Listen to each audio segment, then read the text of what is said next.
такая вот у нас сегодня погодка. Это что вообще?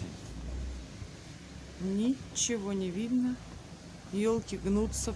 Свет вырубило, потому что, наверное, провода оборвало.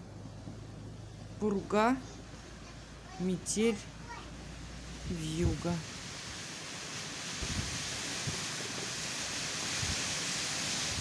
Ужас.